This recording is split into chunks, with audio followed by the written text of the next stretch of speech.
Today we're looking at a page called the cutting room floor and also where the cutout content came from. This is unambiguously where the stuff comes from if anybody's curious. This is an image from the cutting room floor and it's credited to Hansa Brambor. Totally not related to any other names we're going to have for going forward. And this is an image of something called the factory area number 2. It was at the lower end of the map if you were playing the video game. And I don't say north, south, east, or west in this video because those are irrelevant in the game because north, south, east, and west were scrambled up partway through the development process. This is one of many iterations of what is commonly called a rad town or monument in the world of Rust. And current location, if you get a copy of the game these days, will have either a couple of what are called oil tankers or the oil field, and or random objects, and mostly just boxes to loot and get stuff out of. And what used to be there is this, or a variation of it. Right now it has what is also referred to internally as either the rock maze or the stone maze. And I'm going to point out a few things in it. Number one, we have a fairly large individual building right in the middle of the screen that's shorter on the left than it is on the right. In the versions you see, if you see it at all in any gameplay footage from 2013 to 2014, you will see that it's rotated the other way where the large end is pointed towards us, towards the road, or not. Next, we have lots of shipping containers, otherwise known as connects, that have been made into kind of a maze or a puzzle. And then towards the back upper edge here, we have 3 water towers, I'm going to call them. They're actually just containers that could be for anything, and more of these storage containers or shipping containers. We have 2 of these things that are called cranes or gantries. One's pointed left to right, and one's pointed forward and back, kind of, or at a diagonal angle. And then as we go around to counterclockwise, I guess, at this point, we see a tall tower, and there's a little building stuck to the side of it. Then we have another water tower or tanker, and then we have 4 buildings in a kind of a square pattern, and those buildings are annoying to me because you can't enter them. I can understand having a building that has a locked door, but having it have no other purpose than to be basically something to hide behind during shooting or just being a decoration bothers me. If I had my way, and I might, depending on what happens over the next 6 months, I would modify every single model to be enterable and have it be useful in some way, including the tankers, just to be out of spite. But anyway, we're going to be concentrating on objects we can see in here. There is a fence going all the way around, which I'm not going to bring up too much. We are going to be talking about that tower with a little building next to it, the smokestack, and also our industrial-looking warehouse. Also in the back here was, at one time during one of the iterations, a couple of hangars or Quonset huts. So we're going to look at the, there it is. That's the building. It's how exciting. And this is actually the position you'd see it at from the road normally. And, there's not much to it. Oddly, it would have zombies on top of it. Anyway, let's move on. Here is our smokestack and a little building next to it. The little building is reused many places in the game, and this is where I'm going to bring up a couple of things. When you're building a game and you build individual assets, you can have like this little building here, this big platform with the apparent pipe pathway here. You could have this smokestack, and you can have these stairs and these railings, and you can reuse them. And that is actually done by the person who authored these originally. The individual or group. It's probably an individual, and I'll explain why this video is being made about that individual. But in the game Rust Legacy, the copies you get show that all of these are permanently welded so that they can't accidentally move. If I was to rotate, let's say, the smokestack and presume everything's going to rotate, it might cause the building to keep rotating too, and it would get out of position. This is something that happens for mathematical reasons where you're doing 3D editing. So a lot of these things are bolted permanently together, and they become effectively a separate entity. And sometimes instead of a separate entity, they're all tied to each other. So if I wanted to redo this one by putting a bit of graffiti on it, it would end up on every copy of the same building. Such are the problems you have to deal with if you're doing edits on a 3D object. inside of a game. Let's move on to the next image. We see this hangar. There's two versions of it, one with a closed ending like this, and another one that's completely closed at the other end, and then the other version of it where both ends are open. I think it's just really just two of them, one with a partial closure and the other one totally wide open. And here we see a wall with a break in it. That will come in later. And these are some utility poles that aren't depicted in this original image here, although I'm surprised they weren't. This, of course, being a power tower for multi-phase lines, and this being basically a squished down version of it. Looks like it's just miniaturized, scaled, and it has a set of what we would assume are microwave communication antennas.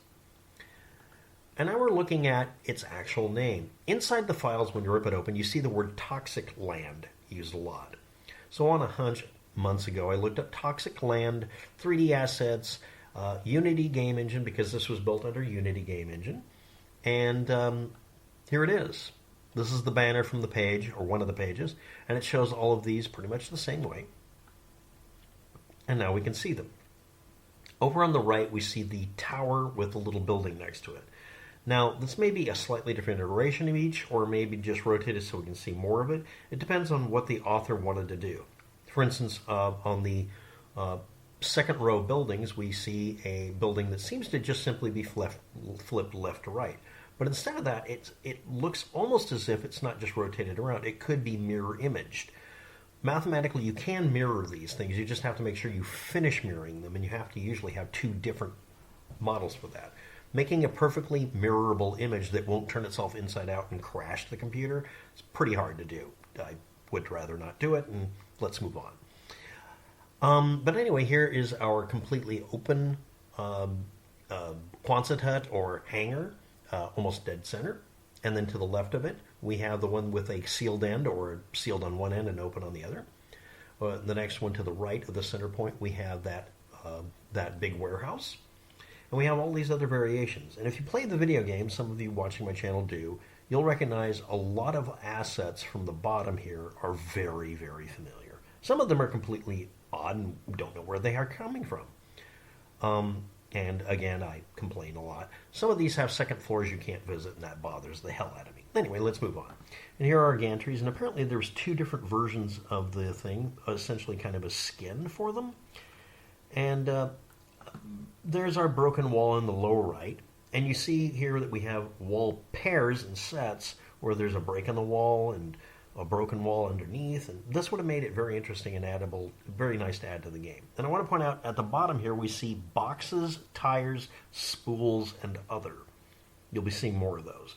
And on the far right, right in the middle here, right below the antennas and power poles and water towers and such, we have a couple of bridges. If any of you watch my videos, I've had videos where I've shown video game play from servers that included some of these assets, and gosh darn it, none of the people who did all that work apparently cared about keeping it preserved and told anybody how they did it. If any of you know where I can find a tutorial that's posted openly that I can easily archive, I would love to have it because, well, I'll show you why. This is the Toxicland Industrial Level Kit on the asset store for Unity.com Unity Game Engine, which is the game engine Rust Legacy was built under.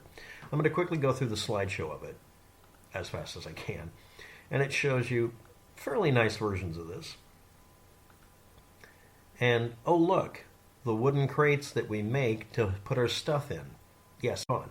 But yeah, we got that. There's that bridge or gantry or whatever here. That's another type that, again, I've seen that in the game being posted. We've also seen the antennas and power poles being used. And again, gosh darn it, they don't tell you how they imported them. I'm sure they just bought the asset kit or just reskinned the assets that are still buried in the files someplace, because I've seen them when I open the files. I have a video about it. And we continue forward, continue. And this is, oh, and it came with a default sky. Interesting. I would have reused it for, I don't know, weather phenomena that was planned out. We're a little less than halfway through. Let's keep going quicker. There's the barrels. Oh, look, there's the red barrel that also works as a furnace. Oh, my God. Too bad it's not there. There's also tires and specifically triple tires and 1, 2, 3, 4 tires. Because in the game you were supposed to be able to go up to these, grab them, put them away in a box, and apparently build a car. You could also blow up cars and grab the parts. At least that was planned and never done. And yeah, we're nearing the end of it. And there's the top view. And there's the 3D model view that shows that a lot of them had true flat square surfaces instead of requiring they all be triangles, or usually called polygons. The triangle demand is that you put a diagonal line through every square so that it technically cannot have a warped area in the middle, so that the game engine won't use that as an excuse to crash. That's how I interpret it. And it's true, and don't argue with me, I know what I'm talking about. But yeah, that's where I got the images from, and let's move on. But that banner, where did I get it from? Oh, I got it from here, because this is where the author is at. Apparently the author is a person going to the name 3DRT or Max. And there we see the industrial kit for Toxiclands. There's another one that's an industrial kit for another one. And if we click these, if I can get it to work, we get almost exactly the same slideshow. And again, there's the triple box there that would be used for storing more stuff. It was derived from a single box. I can go through this just as quick.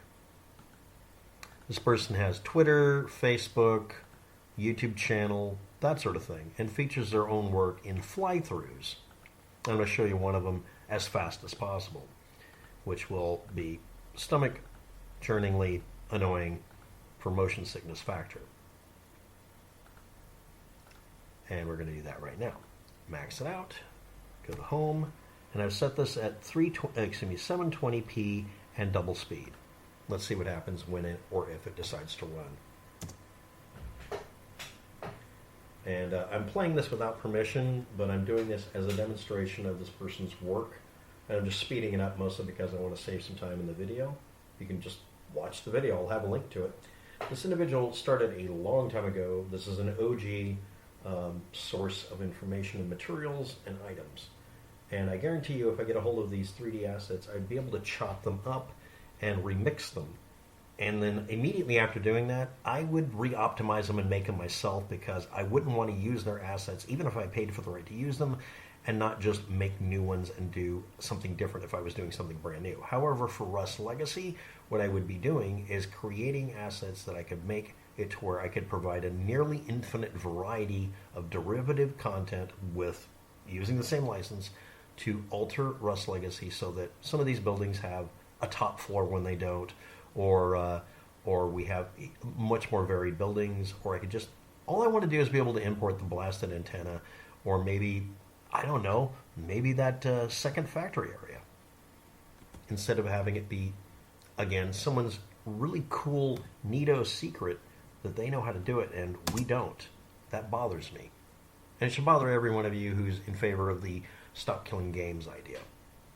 Okay, this is nearing the end of the video, so I'll just get to the point. It's a 45 megabyte download called Toxiclands or Industrial Level Set Construction Kit, whatever. And it's by Max, aka 3DRT, and it was built originally for Unity and any other game engine, apparently back in 2011, according to the video upload. This individual was active, and may still be active, but was most active from 2007 to 2021 as Max at, Twitter, YouTube, and Facebook, as well as on their own website and on the asset store for Unity.com as a publisher number 387. And if you know how far back that must be for it to be 387, that's probably one of the OG creators.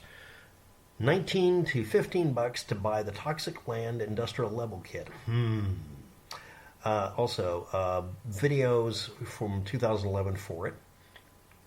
Content update was done in 2020. I don't want the updated version, so I will go to their 3drt.com page. And also on there is also their Industrial Levels Construction Kit from 2007. And that one's one of the earliest ones, and it's a clean version. It looks neat. Then again, it could be 2013. And their video is right there. Apparently a 2013 video. But anyway, the point is, the stuff is still available.